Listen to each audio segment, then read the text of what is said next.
మిగిలిన కదా ఏమని చెప్తుంది ఏం ప్రాబ్లం అయిందని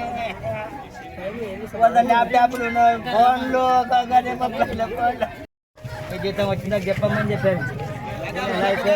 వస్తాయి డాడీ ఫికర్ చేయకు రెండు అన్నీ చక్కనే వచ్చి అమ్మని చెప్పారు.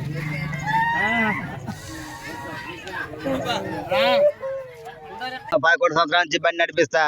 నేను బెంగళూరు ఉండి ఇక్కడ వచ్చేసిన సార్ నా పిల్లల గురించి. గవర్నమెంట్ బ్యాన్ చేసినందుకు ఇక్కడ వచ్చేసిన. ఇక్కడ పిల్లల గురించి ఇక్కడ ఉన్నా. మా పిల్లలు వచ్చినారు అక్కనే మనం డాడీ జాబ్ ఎక్కినామని చెప్పారు. వచ్చిన జాబ్ వస్తుంది, డ్యూటీ వస్తుంది అని చెప్తే పొద్దుగా 5 గంటలకు బస్సు ఎక్కించిన. నా కారు ఉంది, నేను కేరళ పోతుంటే ప్రతి ఒక్కరికి వస్తుంది. ఆండ్రూలో టవేరా కావడం అంటే ప్రతి ఒక్కరికి నేను అందరికి కడతాను, అందరికి పోతుంటాను. సార్ నా పిల్లలు ఇంతమంది బతికి నా పిల్లలకు వచ్చిందా సార్? ఒక్కరు కాదు, ముగ్గురు ఒకటే సార్. ఒక్కరన్నా ఉండదే ధైర్యం సార్ నాకు. వాళ్ళే మా ఆమె వద్దు అంటే పిలిపియకంటే పిలిపించేది. 4 రోజుల కింద వెళ్ళిపోయాక అమ్మ పిలిపియకంటే నీకేం తెలుసు అని చెప్పి పిలిపించేది. పొద్దునమంటే నిన్న ఓడినమ్మా అని చెప్తే పొద్దుగాల అన్నారు సార్. పొద్దుగాల అంటే బస్ స్టాండ్లో చెప్పారు. ఒకరు బస్సు బాగాలేదు వద్దు ఎక్కేక అన్నారు ముస్లిమ్స్ ఆయన. నేను సార్ ఇప్పుడు ఎగ్జామ్స్ ఉన్నాయి పోతారు దిగుతుంది అక్కడ పోతారు వాళ్ళు అని చెప్పాను. ల్యాప్టాప్లు ఫోన్లు అన్నీ పెట్టుకున్నామంటే పెట్టుకున్నామన్నారు. భయపడ్డ డాడీ అని భుజం వేసేది కొట్టి చెప్పారు సార్. ఇది ఒక్క రోజు ఇంకోరు చెప్పారు సార్. 4 ముగ్గురు ఎక్కించాను సార్. ఒకసారి ఇద్దరు దొరకపోయినా ఒకసారి ఒక్కరిని దొరకపోయి ఎక్కించిన భుజం వేసేది కొట్టి చెప్పారు. వచ్చేలా అయితే ఫస్ట్ అక్కనే దొరకదని తమ్మని ఇది అయిపోతే సార్ లేదు ట్రైన్కి ఒకసారి మా అమ్మాయి రెండో అమ్మాయిని ట్రైన్కి ఎక్కిస్తుంటిని. అయితే ట్రైన్కి వద్దు డాడీ ముగ్గురం ఒకటే సరిపోయి జాబ్ పోతాం మేము అక్కడ ఎక్కుతాము అని చెప్పారు.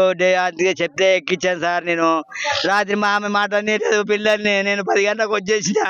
నేను రోజు కేరళ కొట్టేవాడిని సార్. నాతో మరి పెద్ద అమ్మాయి పెళ్ళైనా ఇప్పుడు ప్రభుత్వం ఈ రోడ్డు ప్రమాదం ద్వారా ఏమనుకుంటున్నారు?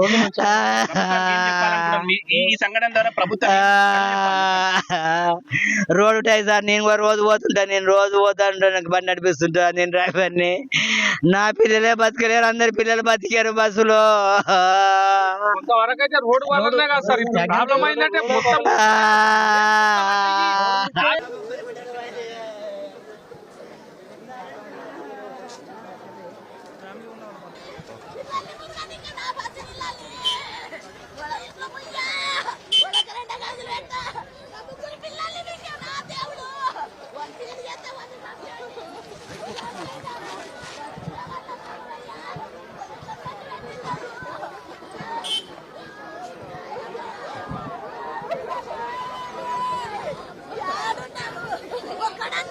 అమ్మా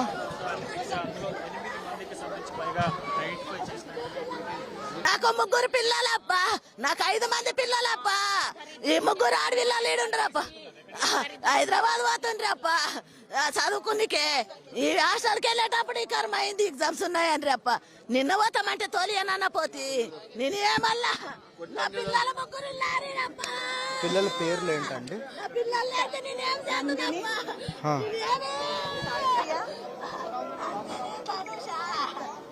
పిల్లలు 3 ముద్దలు తనుష ఎంత వయసు అమ్మా? రాసుకుంటారు. నాకు 5 మందిలే, ఒక కొడుకు, 4 బిడ్డలు, ఒక కొడుకు. నా పిల్లలు ఆడ దొరుకుతారమ్మా.